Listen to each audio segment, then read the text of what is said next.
Ella había salido solo por leña, con el machete a la cintura y la canasta bamboleando al ritmo de los pasos. La selva la recibió con su olor a tierra húmeda y hojas viejas. Un coro de insectos marcaba el tiempo. Cuando se apartó una enramada, un brillo metálico le clavó la mirada. Algo rectangular, cubierto de hojarasca y telarañas, emergía de la maleza como un animal dormido. Se acercó en puntillas, con el corazón apretado, y leyó en el fuselaje, entre óxido y pintura descascarada, un nombre que no esperaba encontrar fuera de su casa: Julián Moreno. La palabra la atravesó como una piedra. Julián, su voz recordada en tardes de acostar a los niños, las manos ásperas de promesas que nunca se cumplieron del todo. Se apoyó en la fuselaje frío y dejó que las ramas rozaran su cara. Allí, en ese claro perdido, había un avión, no un cuento, no una pieza de museo, un cuerpo de metal con alas que por alguna razón que todavía no entendía, llevaba el nombre de su esposo. Isabela tardó un minuto en atreverse a gritar. El sonido salió rasgado. Los niños que habían corrido detrás de ella por curiosidad bajaron la voz cuando la vieron clavada contra el avión. Emiliano, el mayor, se puso junto a ella, con la mirada fija. Sofía oliendo la pintura, Mateo tocando la hélice frontal con dedos asombrados, Camila buscando en el compartimento trasero una historia de muñecas. Diego y Lucas, todavía con barro en las rodillas, se apretujaron al lado de la madre. La selva, que había guardado el secreto hasta entonces, parecía contener la respiración.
Vi a ella al lado. Julián. Julián se había ido 3 años antes en un accidente que la comunidad nombró con piedad el Día de la Nube Cerrada. Para los niños, su recuerdo era una mezcla de fotos descoloridas, de la voz que narraba historias antes de dormir, de la promesa rota de algún día los llevaré a ver las nubes de cerca. Para Isabela, era también una deuda emocional. Noches en las que se preguntaba si aquel hombre que se fue a buscar trabajo en la ciudad le había ocultado más de lo que ella entendía. Nunca imaginó, sin embargo, que algo tan físico como un avión llevaría su nombre. Esa noche, la casa fue un remolino de preguntas y de silencio. Emiliano fue el primero en hablar, con una madurez que asustaba y con una rabia que se parecía al orgullo. «Mamá», dijo, «¿vas a decirles dónde está? ¿Vamos a llevarlos?» Isabela lo miró. La idea misma de volver al claro con los niños le parecía una temeridad. La selva era traicionera y las historias de ladrones o cazadores furtivos corrían por la región. Pero pensarla la llenó de una energía extraña, como si la posibilidad de limpiar una verdad guardada le diera oxígeno. «Mañana iremos», respondió al fin, así, sin hablar. «No lo digan en la plaza ni en la cantina, que nadie venga con ideas de quedarse con lo que encuentre». La promesa tenía un tono de mando. Era una frontera que Isabela dibujó para proteger aquello que, quizá, traería más preguntas que respuestas. Antes de dormir, contó las horas y pensó en Julián. Aquella letra en el fuselaje parecía una reiteración de lo que él había dicho muchas veces, que los sueños vencen distancias. Pero no quería transformar el recuerdo de Julián en un botín ni en una novela. Necesitaba pruebas, y la selva, implacable, era un archivo sin bibliotecario. Al amanecer, la caminata hasta el claro no fue la misma. El aire olía a rocío y a promesa reciente. El camino que Isabela y los niños conocían como atajo era una sucesión de raíces y de agua estancada. La familia se movía con silencio, como si el lugar pidiera reverencia. Cuando el avión apareció de nuevo ante ellos, esta vez con más luz, se vio entero. Fuselaje abollado, cabina empañada, hélice fija, alas que se abrían como dos palmas cerradas. En la bodega, al abrir un cerrojo oxidado, hallaron una caja envuelta en lona y asegurada con una cuerda ya seca. Dentro, sobre una capa de papeles y una vieja chomba que olía a gasolina, había fotografías, mapas doblados y una pila de cartas amarradas con un cordel. En la tapa, garabateado con la letra inquieta de Julián, una frase: para Isabela, si algún día vuelves por esto. La primera carta que sacaron tenía la tinta corrida por algunas gotas de humedad, pero la voz que salía era nítida, íntima.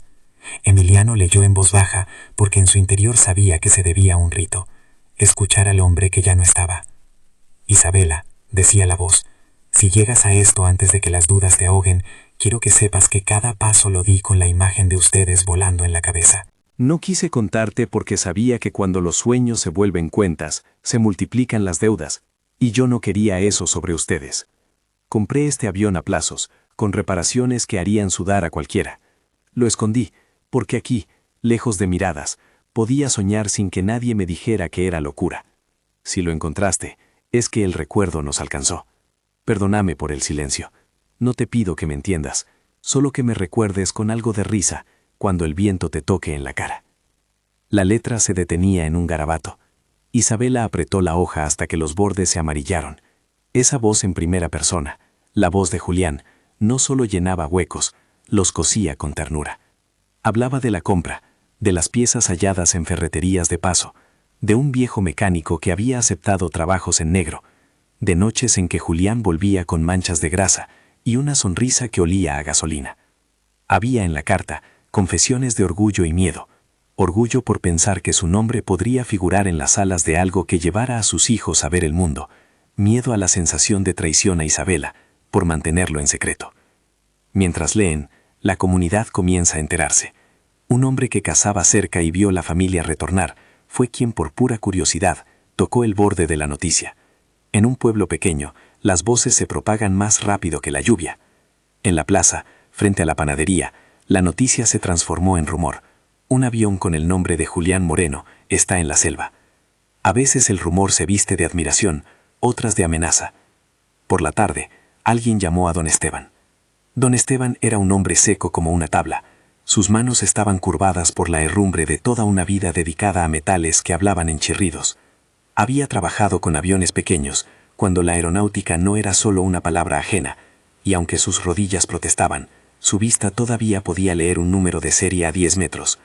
Cuando llegó al claro, caminó en silencio hasta el fuselaje, apoyó la mejilla en él como quien reconoce a un viejo conocido, y soltó un largo suspiro. «Es un Cessna», dijo al fin, sin alzar la voz. «Modelo de los 80. Alguien lo dejó aquí hace años». La palabra técnica flotó sobre la maleza. Los niños se acercaron. Emiliano preguntó por la posibilidad de volver a ver el avión volar. Don Esteban no prometió nada, solo palmeó el plástico del asiento y explicó con paciencia lo que el pueblo necesitaba: que cualquier aeronave abandonada entra en un proceso regulatorio, que había dueños posibles, que el Estado o particulares podrían reclamarla, que en muchos casos, el que la encuentra no es el que se la queda. Sus manos fuertes se clavaban en las palabras como quien lidera una explicación necesaria. «Hay papeles», dijo Isabela, mostrando las cartas. «Su nombre está ahí». Don Esteban se quedó mirando las hojas con la seriedad de quien ve una herencia que no tiene sello oficial. «Eso ayuda», admitió, «pero no asegura nada». Hay procesos administrativos, plazos, controles. No te lo digo para asustarte, te lo digo para que no gastes esperanzas en vano. La advertencia fue un balde de agua fría. La primera fisura en la ilusión se abrió. Quizá aquello no era para ellos por ley. Sin embargo, cuando don Esteban la miró, algo más asomó en su rostro. No era solo una apreciación técnica, Había una deuda moral. «Conocí a tu marido», dijo, casi sin dejar que la frase fuera un ruido. «Fue en una pista que ya no existe. Hizo algo por mí, o más bien me salvó una vez. Nunca lo he olvidado. Si me dejas, le echo un ojo, pero será con trabajo. No hay milagros que no pasen por las manos». Esa declaración, ofrecida con la humildad de la experiencia, fue una promesa de esfuerzo y no de salvación. Isabela aceptó. No quería un benefactor que repartiera soluciones sin sudor, prefería una mano que se enlodara junto a la suya. En los días siguientes, la noticia atrajo otra figura, Carlos Santana, un hombre que vivía entre lujos y recuerdos, que conservaba la memoria de deudas pagadas con gratitud. Carlos estaba de paso por el pueblo para una donación de buen vecino. Hacía años, según contaron, Julián había intervenido sin ruido en un rescate donde la vida de Carlos había pendido de un hilo. El millonario no buscó titulares, su acercamiento fue discreto, con un aroma a café caro y una voz que no pedía escena. «Supe que había un avión», dijo, sentándose en la humilde sala de Isabela. «No vine a comprar nada, vine a preguntar si puedo ayudar en lo que sea justo». No era la mano que daba sin mirar el esfuerzo. Carlos habló de recursos, sí, pero con condiciones que exigían compromiso, mantenimiento supervisado, transparencia, un plan de trabajo que involucrara a la comunidad. Aceptó financiar piezas si Isabela y don Esteban demostraban compromiso. La ayuda venía con expectativas. No era caridad a cambio de gratitud, sino inversión en un proyecto comunitario. Esa claridad le dio a Isabela un alivio moderado, un remedio práctico que exigía más que buenas intenciones. Mientras tanto, el pueblo hablaba de heroísmo. En el café, una señora recitó, con voz ronca, un fragmento de memoria. Julián arrastró a un hombre fuera del río en una noche de tormenta. Me lo contó la madre del hombre que salvó. Por eso, cuando supe del avión, el recuerdo se transformaba en obligación moral para alguien con recursos. La historia de Julián, poco a poco, dejaba de ser privado y se tornaba pública, como una semilla que rebota de boca en boca. Pero no todos eran aliados. Un hombre de la autoridad local, con semblante formal y papel grabado en la mano, llegó una mañana para recordar procedimientos. Su presencia impuso procedimientos burocráticos que parecían diseñados para enfriar entusiasmos. No era hostilidad abierta, pero sí el recordatorio formal de que un avión abandonado era un asunto que podía terminar en papeles, en multas, en una subasta lejana. «Hay que notificar al ente competente», dijo. Se abre un proceso. Usted puede presentar pruebas de propiedad. En su ausencia, se sigue el curso administrativo. Licenciado Méndez, con su maletín y su lenguaje neutro, no tenía intención de convertirse en villano, cumplía un entretenimiento de equilibrios. A Isabela, sin embargo, la voz le sonó como un reloj que marcaba una cuenta atrás. Tenía que moverse con rapidez, reunir pruebas, construir una narrativa legal que sostuviera un proyecto que había nacido de forma accidental.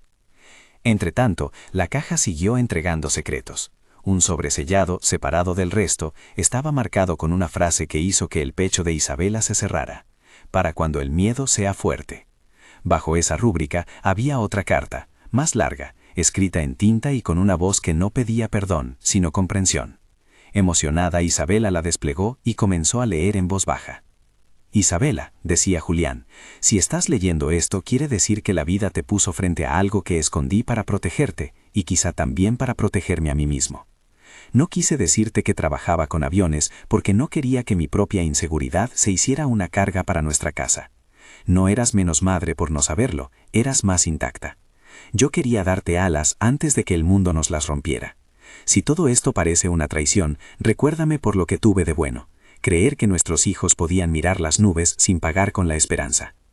No supe ser valiente de frente a ti, fui cobarde en silencio y valiente en otras manos. Perdóname. Si el avión vuelve a volar, que lo haga para ustedes. Si no, que al menos estas hojas te digan que amé cada risa que hiciste posible».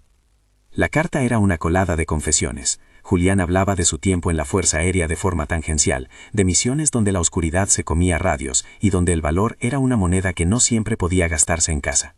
Había una revelación mínima, había hecho favores, había arreglado motores en pistas pequeñas, había rescatado a un hombre cuyo nombre ahora resonaba en la sala, Carlos Santana.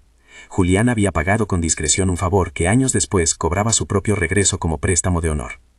Las palabras de Julián no cerraban heridas, las dejaban latiendo con otra trama. Isabela supo, en ese instante, que la decisión no era entre conservar un objeto o no, era entrar en la historia de un hombre que había hecho cosas buenas y también decisiones torcidas por miedo. Entendió que esa mezcla le daba a la vida de la familia una textura nueva. No iba a ser solo supervivencia, podía convertirse en oficio, en memoria activa. En la semana que siguió al hallazgo, la vida de Isabela se convirtió en una serie de pequeñas batallas. Por la mañana, hacía filas en el tanque comunitario. Por la tarde, se reunía con don Esteban para planear limpieza del fuselaje y la extracción de piezas. Por la noche, organizaba el pago de la matrícula escolar con cuentas que agradaban poco al sueño. En el taller improvisado, González, un vecino que siempre tenía una llave a mano, trajo una prensa oxidada. Los chicos comenzaron a ayudar con lo que podían: pasar trapos, traer agua, sostener linternas. Empezó a formarse un taller donde la comunidad ofrecía su tiempo a cambio de la promesa que, a la larga, era casi una economía emocional. El avión reparado significaría trabajo y, con suerte, oportunidades. Pero la ley no esperaba. Un aviso formal llegó con el sello de un organismo que nadie en el pueblo sabía leer de memoria. El plazo para presentar la documentación era corto. Licent Méndez, que no era enemigo, sí era el receptor de aquel procedimiento que podría detener cualquier sueño en seco. El proceso podía desarrollarse en oficinas frías de una ciudad lejana, donde pocas historias de selva eran comprendidas. Isabela enfrentó la posibilidad de perder no solo un motor arruinado, sino el símbolo de la última promesa de Julián. Esa noche, al volver al claro con linternas, Isabela y los niños encontraron que alguien había colocado, sobre la caja con las cartas, una pequeña placa de metal con un número de matrícula gastado. Alguien había pasado por allí antes. La idea de no ser los primeros y la posibilidad de un reclamo la golpearon con fuerza. Emiliano miró a su madre. En sus ojos no había temor, sino cálculo. Sería él quien aprendería a hablar en despachos, quien dominaría formularios, quien se convertiría en la voz que defendiera un nombre en oficinas donde nadie quería escuchar lamentos. «Mamá», dijo al fin, «vamos a pelearlo. Si Julián lo quiso aquí, nosotros le damos la forma». Isabela sintió que la decisión de su hijo era una cuerda que tiraba firme. No estaba sola. La comunidad, el viejo mecánico, el gesto de Carlos Santana que aún no se concretaba del todo, y las cartas de Julián, todas eran apoyos discontinuos pero reales. Lo que faltaba era un plan. La madrugada anterior a la audiencia que podía decidir el destino del avión, Isabela no pudo dormir. Caminó por la cocina, tocó la taza que Julián usó una última vez en una fotocopia que había en la caja, y repasó las palabras de la segunda carta. En una esquina, con la letra apenas temblorosa, Julián había consignado un detalle que parecía una última instrucción. «Si alguna vez esto cae en manos que no respetan, háblales de mi nombre y de por qué lo hice. La verdad siempre pesa más que una firma». Era una frase confusa, pero prometía que el nombre de Julián tenía peso fuera de la intimidad. Había personas que podían atestiguar su valor. Al amanecer, mientras el pueblo despertaba con olor a pan húmedo y motores lejanos, una camioneta con placas oficiales llegó a la plaza. Licent Méndez se dirigió al claro con documentos en mano, y detrás de él un eco de curiosos. El destino empezó a inclinar su balanza hacia el lado de lo público. Isabela cerró la puerta de su casa como quien cierra una etapa, y se fue al encuentro con la voluntad de quien ha decidido pelear por lo que cree justo. En el claro, el avión esperaba, paciente como una promesa buena o mala.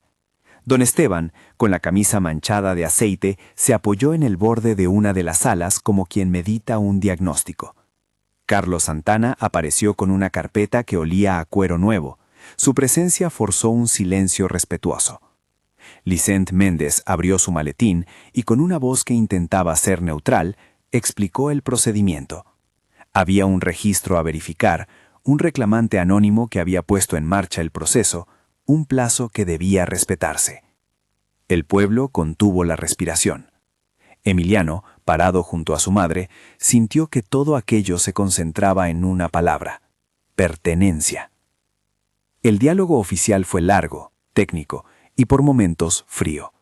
Pero en medio del protocolo, Carlos Santana tomó la palabra con una voz que tenía ya algo de compromiso personal. «Conozco la historia de Julián», dijo. «No vine a forzar nada. Vine a que, si este avión tiene que servir a alguien, que sirva a la comunidad. Si la ley lo permite, propongo un proyecto.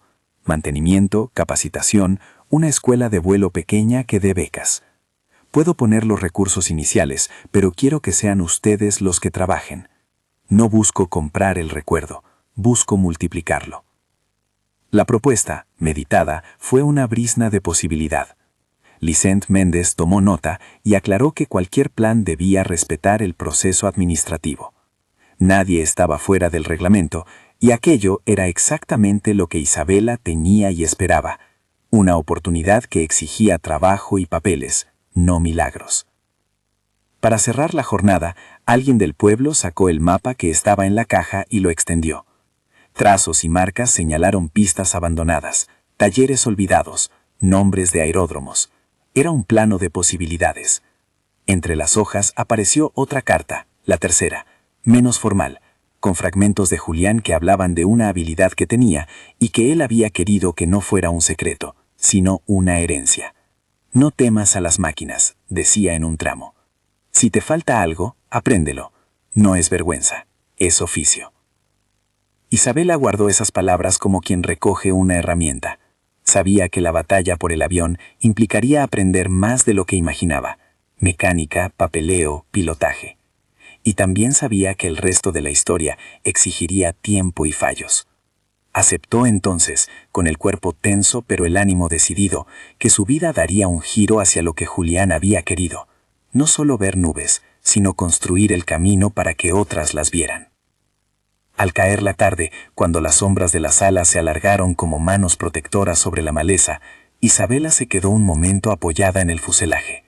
Su reflejo en la pintura descascada se veía distorsionado, pero al mirarlo sintió que alguien le daba permiso para creer en la posibilidad. Del bolsillo de su delantal sacó la carta de Julián, la segunda, la de Si el miedo es fuerte, y la apretó contra el corazón, como si las palabras pudieran convertirse en escudo. En la noche, mientras los niños dormían con el rumor de la lluvia y la casa olía a mugre y a calma, llegó un mensaje simple. La autoridad había fijado una audiencia para determinar la situación del avión. El plazo era corto. En la mesa del tendal, las cartas de Julián brillaron con una luz pálida, como si fueran ojos que miraran hacia adelante. Isabela se sentó con las manos juntas. En la penumbra, imaginó el avión volando otra vez, a su manera, no como un remedio que cure toda necesidad, sino como una herramienta que la obligaría a aprender y a liderar, a convertir la memoria en trabajo. Sintió miedo, sí, pero también una extraña calma, una voz que le decía que las promesas no se cumplen por arte de magia, sino por el empeño de quien las sostiene. Y mientras la lluvia empezaba a dibujar suaves acordes sobre la chapa del humilde tejado, Isabela cogió el cordel que ataba las cartas y lo apretó con decisión. Había llegado la hora de pagar con trabajo lo que un hombre había soñado en secreto. Al amanecer siguiente, cuando el pueblo despertó de nuevo al rumor de la vida, Isabela estaba lista. Sus manos, endurecidas por años de labores, ahora sostenían además un mapa y una lista de nombres. La jornada que se abría no era solo administrativa, era la antesala de un aprendizaje que ella sabía que dolería, pero que también podría dar frutos. Cuando se encaminó hacia el claro, el avión la esperó como una promesa que exige manos. El primer reto comenzaba en silencio: localizar la fuente del óxido más profundo, abrir los compartimentos, diagnosticar lo que la vista no dice a simple vista. Tenían poco tiempo. La audiencia se acercaba, y con ella la posibilidad de que alguien ajeno decidiera el destino de aquel aparato. Don Esteban limpió con un cepillo el borde de la hélice, mientras Emiliano revisaba el sello de matrícula. Nadie, en ese momento, imaginó que lo que parecía ser solo una máquina sería el catalizador de una transformación. Entre herramientas y mapas, entre la voz aún tibia de Julián en las cartas y la mirada firme de Isabela, nació un pacto silencioso. Si el mundo exigía pruebas, ellos las darían con trabajo, y si la ley requería trámites, los enfrentarían con bocas que supieran defender un nombre. La noche antes de la audiencia, Isabela encontró una nota secundaria dentro de la caja. No una carta, sino un papel más técnico, donde Julián había garabateado una lista de piezas y nombres de técnicos. Había añadido, con su letra insegura, una frase que ahora resonaba más clara: si alguna vez esto va a alguien, no lo hagas por mí, hazlo por los niños. La frase cayó sobre Isabela como una certeza.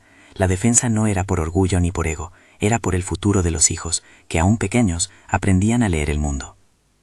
La audiencia, la ley, las promesas y el esfuerzo, todos esos elementos se alineaban como piezas en una mesa que todavía no había revelado su resultado. Afuera, el avión seguía allí, quieto, con sus alas como brazos agotados que sin embargo sostenían un nombre.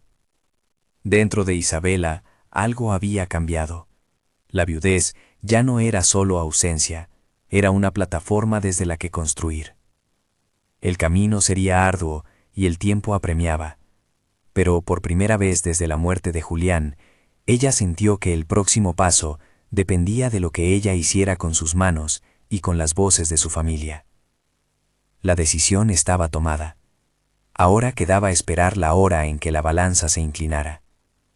La mañana de la audiencia llegó con una sensación eléctrica que rozaba la piel. El pueblo despertó tempranísimo, la plaza se llenó de murmullos, de miradas que buscaban en los rostros de Isabela una respuesta ya dada.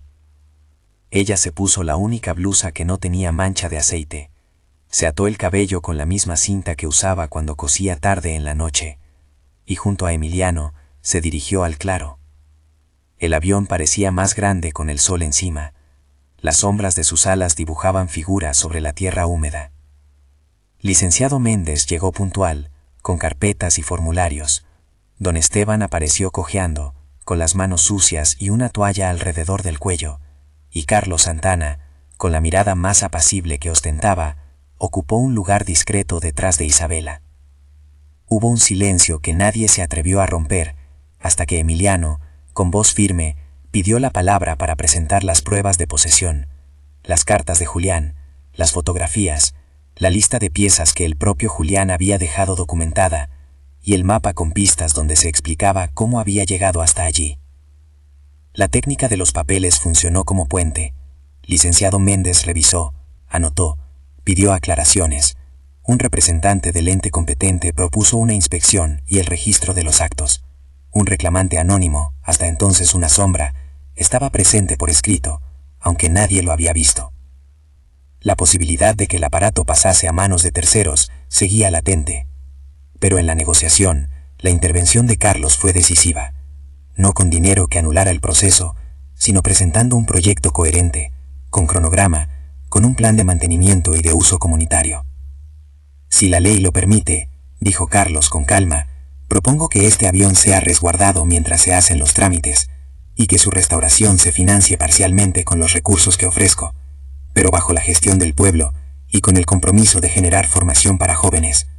No busco comprar la historia, busco que el instrumento sirva como herramienta para levantar una comunidad. Las palabras, medidas y sin grandilocuencia, calaron. Licenciado Méndez, que a ratos parecía un guardián de normas, se convirtió, por la fuerza de la ley y de la persuasión, en el árbitro de una tregua. Concedió una medida cautelar. El avión no sería removido de su emplazamiento hasta que se resolviera el proceso. Mientras tanto, se permitiría la restauración bajo custodia oficial y con inventario controlado. Era un plazo corto y un aliento grande. La posibilidad de perderlo no había desaparecido, pero la comunidad ganó tiempo y sobre todo una responsabilidad formal. Cuando la gente se dispersó, hubo abrazos y algunos ojos vidriosos. Isabela sintió una mezcla de alivio y de agotamiento profundo. Por primera vez esas semanas, la realidad le dio un respiro que no era un regalo, sino una oportunidad de trabajo. Don Esteban le dio una palmada en la espalda que sonó como un pacto. Vamos a hacerlo con las manos. Emiliano miró a su madre con la seriedad de quien entiende que aquel día no era el final, sino el comienzo de un proyecto que pediría todo. La restauración comenzó al día siguiente en el clarear del sol. Con manos improvisadas, erigiéndose sobre cajas y tablones, se instaló un taller a la vera del claro. Lonas para cubiertas, mesas, una torreta para mantener las alas a la altura de la gente, un generador que crujía pero funcionaba. Don Esteban dirigió las operaciones. Su experiencia dictó órdenes en voz baja: limpiar la corrosión superficial, quitar el óxido con cepillos de acero, revisar la estructura del fuselaje, comprobar el tren de aterrizaje. Les habló en términos sencillos. Hay que saber qué carga cada tornillo, que sostiene una bisagra. No es magia, es lógica y paciencia. Durante las primeras jornadas, el trabajo fue una sucesión de descubrimientos. Las láminas exteriores cedieron con facilidad donde la maleza había mordido más profundo. Unas costillas internas necesitaban refuerzo. El tanque de combustible había formado una costra de sedimento irritante. Don Esteban sacó piezas de repuesto de su modesto depósito y pidió a Carlos la compra de algunas partes fundamentales, una bomba de combustible nueva, sellos para las juntas y una hélice de repuesto en mejor estado. Los vecinos acudían con canchos, candiles, comida para quien trabajaba, otros ofrecían noches de vigilancia. El taller se convirtió en un bullicio de voces y risas entrecortadas por el ruido del metal. En una tarde lluviosa, mientras Isabela repasaba con una lija el borde de una aleta dañada, encontró un sobre dentro de un compartimento sellado que no había explorado, una carta nueva, no muy larga, con la tinta gastada por el tiempo. Era una más de Julián. La abrió con dedos que no dejaban de temblar y comenzó a leerla en voz baja, como si la voz de su marido le hablara más claro entre gotas de lluvia. Isabela, si estás contando tornillos en esta letra, imagino la lluvia golpeando algo que aún late. No te pido que me entiendas, te pido que me acompañes con la paciencia que pides a los que aprenden. Si vas a aprender mecánica, deja que las manos te enseñen. No te avergüences por no saber. Yo aprendí porque no tuve otra forma. No te voy a decir que no te cansarás, pero sí que cada tornillo que aprietes será una promesa de nuevo. Si alguna herramienta se te escapa, no lo ocultes, pide ayuda. Y si te cuestionan por estar aquí con los niños, respóndeles con trabajo. No tengo más orgullo que volver a ver sus ojos en las nubes. La carta era una brújula pequeña. No ofrecía consuelo instantáneo, pero entregaba instrucciones prácticas. Un mapa de convivencias. Isabela la guardó en el bolsillo de su delantal, y por primera vez, empezó a considerar la mecánica como un idioma que podría aprender a hablar. No era solamente arreglar hierros, era interpretar un latido de máquina. El montaje de restauración se extendió por semanas. Subdividírselo en escenas ayuda a entender la complejidad. Días de limpieza exhaustiva, donde la suciedad se pegaba como una costra. Tardes de lijado que dejaban la piel de las manos enrojecida. Noches en vela donde el barniz se secaba lentamente. Y los niños, entre la escuela y la ayuda, se convertían en asistentes responsables. Emiliano dedicó tiempo a aprender a documentar, fotografiar piezas, numerarlas, anotar números de serie. Sofía, con dedos finos, desempolvaba cubiertas y ordenaba el inventario. Mateo y Lucas se encargaban del reabastecimiento de aceite y herramientas. Camila y Diego hacían pequeñas tareas de soporte, trayendo agua o sosteniendo linternas. Hubo momentos de desesperación. Una noche, un grupo de forasteros de mala reputación intentó revisar el avión por la fuerza buscando piezas de valor. Fueron disuadidos por la presencia de vecinos que montaron guardia y por la determinación que ya empezaba a notarse en Isabela. En otra ocasión, una tormenta violenta voló la lona de protección y empapó parte del panel de instrumentos. La corrosión avanzó de nuevo y hubo que retrasar la restauración. Cada contratiempo requería una combinación de ingenio y esfuerzo colectivo. Mientras el taller funcionaba, comenzaron las lecciones teóricas. Carlos insistió en que la restauración debía ir acompañada de un proyecto mayor. Convertir el avión en herramienta de desarrollo local. Contrató al capitán Durán, un instructor de vuelo retirado con experiencia en aviación civil, para dar clases básicas de aerodinámica y seguridad aeronáutica a los jóvenes del pueblo. Durán no hablaba con condescendencia. Su empeño era formar pilotos responsables y técnicos competentes. Enseñó desde la teoría del vuelo, cómo el flujo de aire sobre las alas genera sustentación, hasta la importancia de una lista de chequeo antes de cada vuelo. Sus explicaciones eran prácticas. El avión es un sistema. Cada pieza es parte de un contrato. Si uno falla, todos fallamos. Para Isabela, quien nunca había recibido una educación formal en este campo, las clases fueron un desafío humillante y fascinante. Estudiaba por la noche con la única luz de una lámpara, y recordaba las palabras de Julián: no temas a las máquinas. Sus primeras pruebas escritas no fueron brillantes. Tuvo que repasar varias veces conceptos simples como superficie alar, código de matrícula y cilindrada del motor.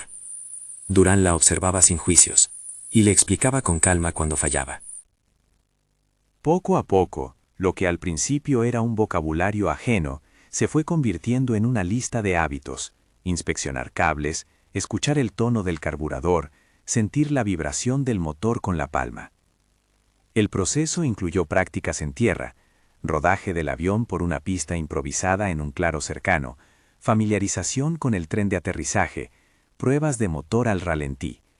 Isabela aprendió a identificar el significado de los sonidos, un golpeteo fuera de ritmo, un olor a quemado o una pérdida de presión eran señales que había que atender con prontitud. Hubo momentos de pánico cuando el enganche de una rueda se pegó y el avión tuvo que ser remolcado. La sensación de impotencia al ver la máquina inmóvil enseñó que la paciencia técnica era tan necesaria como la fuerza bruta. Los niños también participaron del proceso de aprendizaje. Emiliano se convirtió en el vocero de la familia. Su capacidad para hablar con funcionarios y explicar procesos fue un hallazgo inesperado. Sofía mostró aptitud para la documentación técnica y se dedicó a llevar los registros de mantenimiento. Mateo, con su curiosidad natural, aprendió a usar un multímetro para comprobar circuitos eléctricos básicos. Camila y Diego se encargaron de la cocina del taller, asegurando que quien trabajara tuviera comida caliente. La escuela se transformó en un centro de trabajo comunitario donde saberes se mezclaban con manos. Durante ese tiempo, la relación con Carlos Santana fue forjándose de maneras menos esquemáticas de lo que se podría suponer. No era un benefactor distante. Aparecía en horas imprevistas con paquetes de piezas y con su propia voluntad de ensuciarse las manos. Hablaba con los jóvenes, escuchaba sus historias y pagaba algunas becas para cursos técnicos. Rezagado en su histórico pudor, insistió en que parte de la ayuda fuera condición para que se desarrollara un modelo autosustentable. Los ingresos de futuros vuelos comerciales, turismo o transporte rural deberían financiar becas y mantenimiento del taller. Fue un contrato de reciprocidad. Las clases de vuelo teórico dieron paso a simulaciones y más tarde a vuelos de instrucción con Durán. Los primeros vuelos de Isabela fueron pequeños saltos, desde asombrada observadora a pasajera tensa. Subir a bordo por primera vez no significó automáticamente controlar la máquina. Significó poner la confianza en alguien que pudiera enseñarte a leer el mundo desde arriba. Durán era paciente y claro. Primero, olvida que tienes miedo. Segundo, escucha al motor. Tercero, deja que tus manos sigan lo que tus ojos te dicen. Fue un proceso de humillaciones y conquistas, pérdidas de control suaves en simuladores, ejercicios de recuperación de pérdida, stall recovery, aproximaciones repetidas a la pista de rodaje improvisada. Hubo un examen intermedio que puso a prueba no solo conocimientos técnicos, sino también nervios. Era una evaluación teórica con preguntas sobre regulaciones básicas, procedimientos de emergencia y mantenimiento preventivo. Isabela reprobó en su primer intento. La espalda le dolía, el índice acusaba ampollas y la noche anterior no había dormido. Pero no se entregó. Repasó con Emiliano, revisó apuntes y practicó más. La segunda vez, con manos menos temblorosas, aprobó con una nota suficiente para continuar. La experiencia le enseñó que el aprendizaje no es lineal, que fracasar era parte del proceso. Mientras tanto, los días de trabajo físico no frenaron. Una pieza esencial, el carburador del motor, resultó estar dañada y la única compatible tuvo que ser enviada desde la ciudad. Los trámites administrativos para importarla provocaron retrasos y gastos inesperados.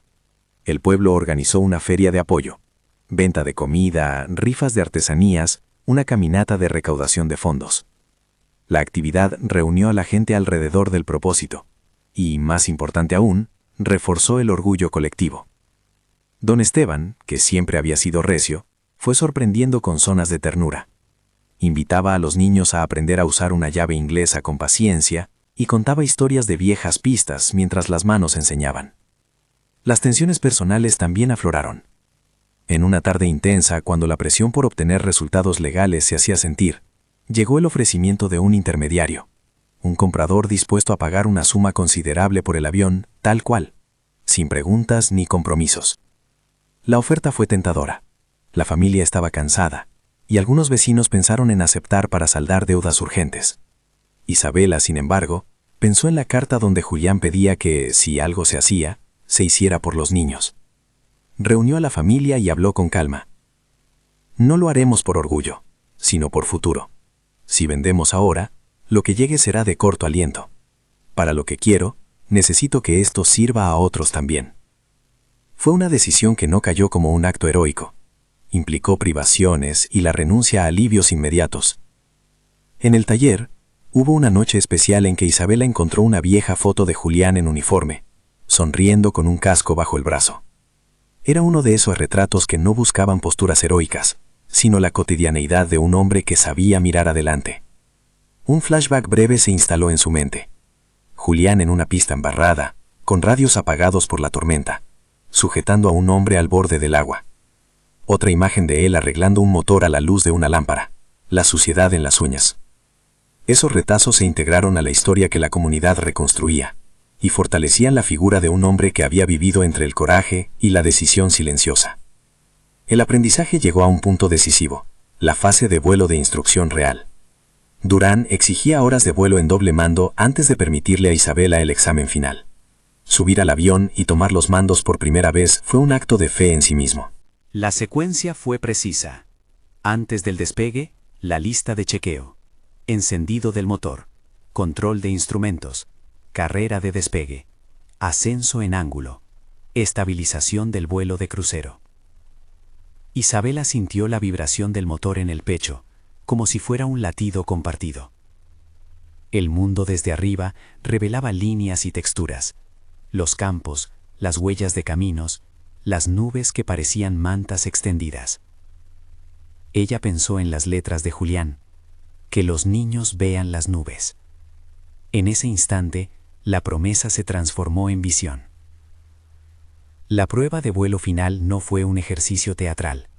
Fue la suma de horas, nervios y decisiones. Había un examinador designado por las autoridades, ojos que buscaban errores técnicos y de procedimiento. Isabela debía demostrar maniobras básicas, reconocer fallas simuladas y aterrizar con precisión. El viento jugó en contra en algunos momentos.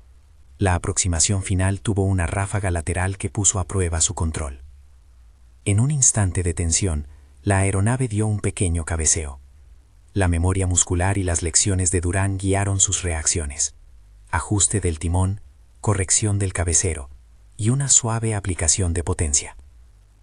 Cuando la rueda tocó la pista, el suspiro del resto de la gente fue como un aplauso contenido. Al bajar del avión, Isabela no sabía si llorar o reír. Sus ojos brillaron con lágrimas que no eran de triunfo individual, sino de la acumulación de esfuerzos. Emiliano la abrazó con fuerza. Don Esteban la miró con orgullo callado. Santana aplaudió discretamente. Había pasado la prueba técnica, pero el clímax emocional quedaba reservado para un vuelo distinto, el vuelo que uniría memoria y futuro. El día elegido para el primer vuelo de la familia amaneció claro. Habían preparado la cabina con una bandera pequeña y con las cartas de Julián en un sobre firme. Los niños, vestidos con ropa limpia y con el pelo peinado por la mano insistente de Isabela, miraban con asombro y una mezcla de nervios. El pueblo entero se acercó para ver el momento. No era simplemente un vuelo, era una ceremonia de tránsito, una formalización de aquello que las manos habían reconstruido. Antes de despegar, en la cabina y con los motores en marcha, Isabela sacó la carta final que Julián había dejado en la caja, la que prometía explicar, quizá, el peso de su silencio y la ternura de su intención. La carta tenía una caligrafía más firme que las otras. La tinta parecía haber sido protegida contra la humedad por una última vez. Con voz temblorosa pero clara, Isabela comenzó a leer mientras las hélices giraban y la tierra se desprendía bajo ellos. Isabela, decía la voz de Julián en la letra, si estás aquí escuchando con los niños a tu lado, quiere decir que mi palabra llegó a tiempo. No busco limpiar mi silencio, ni reclamar perdón en esta tinta. Solo quiero que entiendan lo que me hizo actuar. Hubo noches en que pensé que esconderlos era protegerlos del juicio, otras en que pensé que al esconderme les daba una posibilidad de no cargar mis riesgos. No supe ser honesto siempre. Fui hombre de dos formas, aquel que peleaba con papeles y aquel que soñaba en silencio. Isabela sintió que la cabina se estrechaba por la emoción. Julián continuaba. Les debo la certeza de que cada pieza que encontré, cada hora que dediqué en los hangares, la hice por ustedes. Si este avión vuela alguna vez con sus risas dentro, que sea prueba de que hay formas de reconstruir lo que se rompe. No prometo que su vida será fácil, prometo que intenté darles posibilidad. Si el miedo me hizo mentir, tú, Isabela, has demostrado que el trabajo y el amor pueden corregir lo que la cobardía dejó. Vuelen por mí, y si pueden, vuelen también por los que no tuvieron quien les enseñara a soñar. Las palabras llenaron el espacio mínimo entre motor y piel. El avión respiró como un animal vivo. Isabela cerró el sobre, guardándolo junto a su corazón, y miró a sus hijos. En sus rostros había una mezcla de incredulidad, orgullo y una felicidad contenida que parecía a punto de desbordarse. Despegaron con cuidado. La carrera sobre la pista fue lo suficientemente larga como para que los motores generaran confianza. Al alzarse, el mundo se desplegó en mosaicos, los techos del pueblo, las huellas de las parcelas, el río que brillaba como una cinta. Durante el vuelo, Isabela permitió que las manos se movieran con una naturalidad nueva. Las indicaciones de Durán resonaban en su mente, pero también la voz de Julián en la carta. Subieron a una altitud donde las nubes formaban un techo accesible. Emiliano, con una seriedad que ahora no parecía actuar, agarró la mano de su madre. Sofía, conmocionada por la belleza, dejó escapar un sollozo contenido. Mateo y Lucas se sostenían el uno al otro. Camila y Diego miraban el horizonte con la inocencia de quienes ven por primera vez las cosas a distancia. Isabela abrió el sobre que guardaba la carta más íntima. Con la voz trabada, leyó el último fragmento que Julián había dejado pensado para este instante. Mi amor, no te pido que me entiendas totalmente, solo que me recuerdes alguna vez con una risa leve cuando el viento te pegue en la cara. Si la vida te da más de lo que mereces, dáselo a otro. Usa esta máquina para dar vuelos que no sean solo de placer, sino de servicio, traslado de urgencias, acceso a insumos, formación de jóvenes. Si alguna vez sienten miedo, recuerden que la valentía se mide en acción, no en palabra. Yo me equivoqué al no decir, pero creo que las acciones pueden hablar después. Vuelen, no por mí, sino por la promesa que les dejé de mostrarles el mundo. Las últimas palabras resonaron con la claridad de una campana. El avión, en su suave trayecto, parecía responder con un rumor sustentado. En la cabina, nadie habló por un rato largo. El paisaje y la proximidad se bastaban. El aterrizaje fue suave, un regreso que olía a logro y a nueva responsabilidad. Al tocar tierra, una ovación contenida se expandió. La gente aplaudió y algunos se arrodillaron como quien reconoce una gracia humana. La ceremonia posterior fue sencilla. Un breve discurso de Isabela donde agradeció el esfuerzo de cada persona y sin adornos planteó el proyecto que les guiaría: convertir el avión en recurso para transporte sanitario, en vehículo para promover el turismo rural responsable y, sobre todo, en un centro de formación para jóvenes interesados en la aviación y en la mecánica.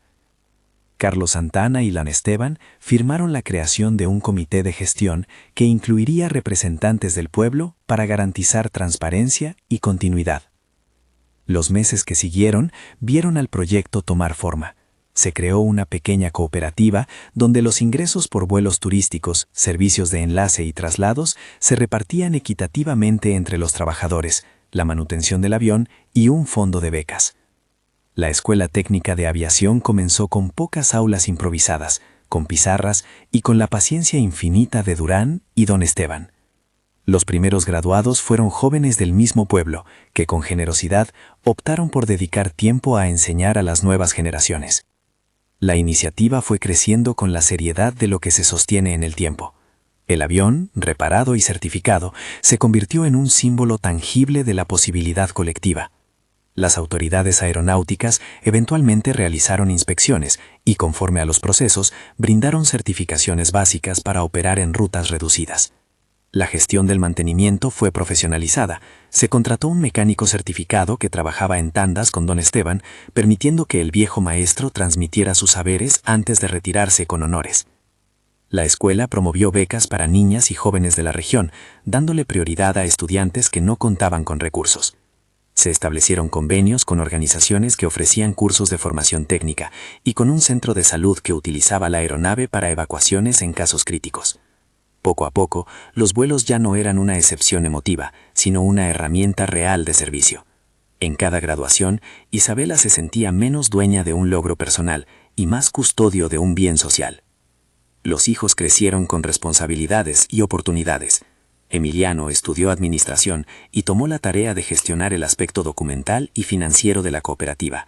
Su voz firme en oficinas hizo que las negociaciones fueran más sencillas. Sofía continuó con labores técnicas y se especializó en instrumentación. Mateo y Lucas se dedicaron a la parte operativa y al soporte en taller. Camila se orientó hacia la docencia y trabajó con los programas educativos. Diego se encaminó hacia la seguridad y el control. Sus vidas se entretejieron con el legado de Julián, pero cada uno encontró su propia forma de honrarlo. Con el tiempo, la pequeña empresa de vuelos e instrucción alcanzó estabilidad. Carlos Santana mantuvo su apoyo, pero siempre cuidó de no eclipsar la autonomía del proyecto. Don Esteban se jubiló con la tranquilidad de haber dejado una escuela de manos capaces. En su última clase, dijo algo que quedó en el recuerdo de todos. El metal se puede soldar, pero lo que permanece es lo que ustedes ponen dentro. Fue un cierre que olía a aceite limpio y a humo de barra. Hubo incidentes menores, retos administrativos y la constante lucha por equilibrar cuentas, pero la historia que comenzó con un hallazgo fortuito en la selva se transformó en un movimiento local. Llegaron becas, pasantes de ciudades cercanas y en ocasiones visitas de equipos médicos que agradecían la rapidez del acceso aéreo. El avión, que una vez fue objeto de preguntas y sospechas, hoy era un recurso de identidad. En los años siguientes, Isabela se convirtió en una figura que no buscaba el protagonismo, pero que su presencia simbolizaba el compromiso.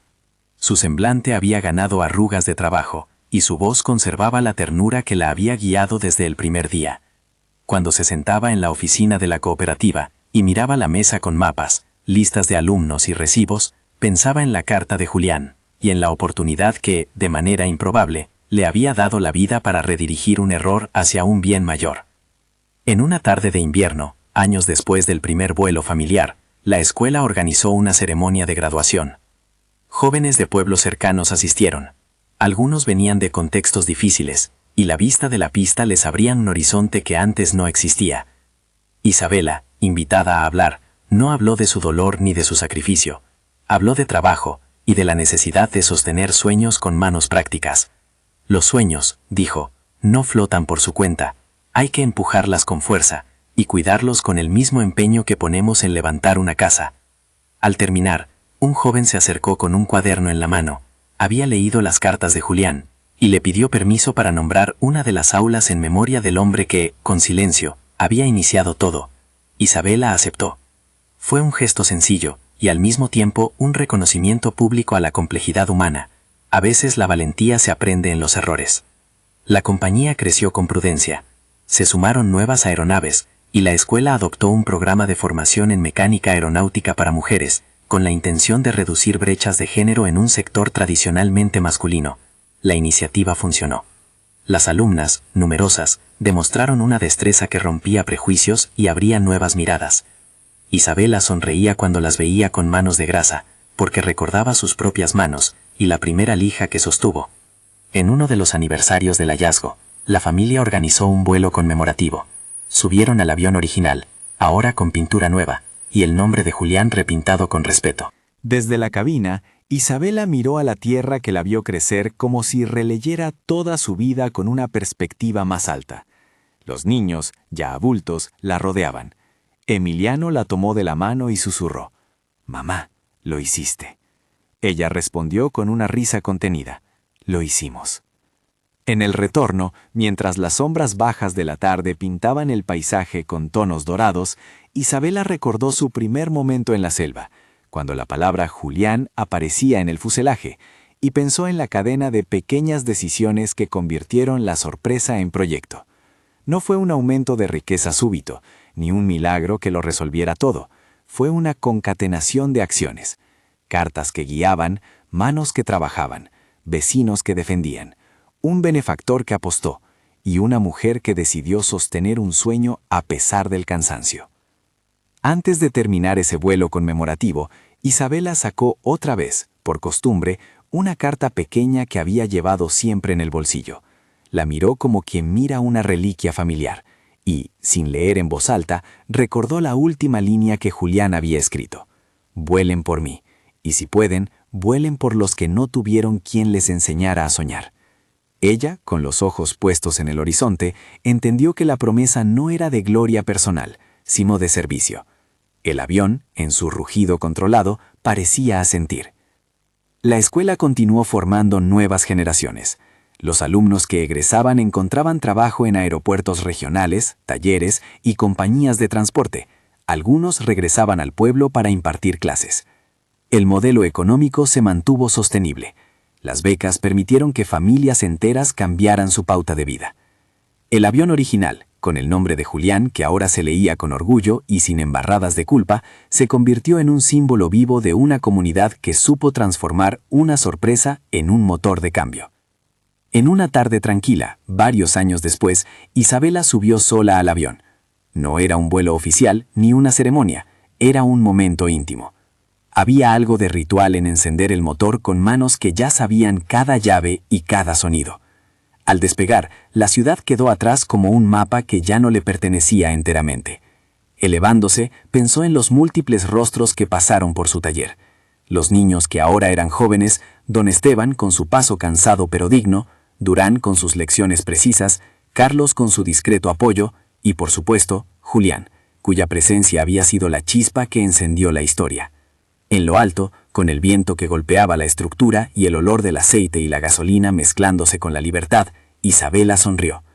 No buscó mayores epifanías, solo un reconocimiento, que la vida ofrece segundas manos, que los errores pueden repararse en comunidad y que los sueños, cuando se sostienen con trabajo, se multiplican.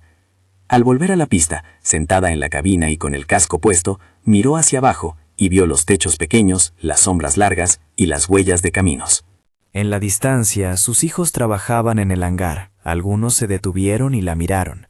Ella les levantó la mano, y ellos le respondieron con el gesto de quienes saben que una promesa se mantiene viva cuando se transmite.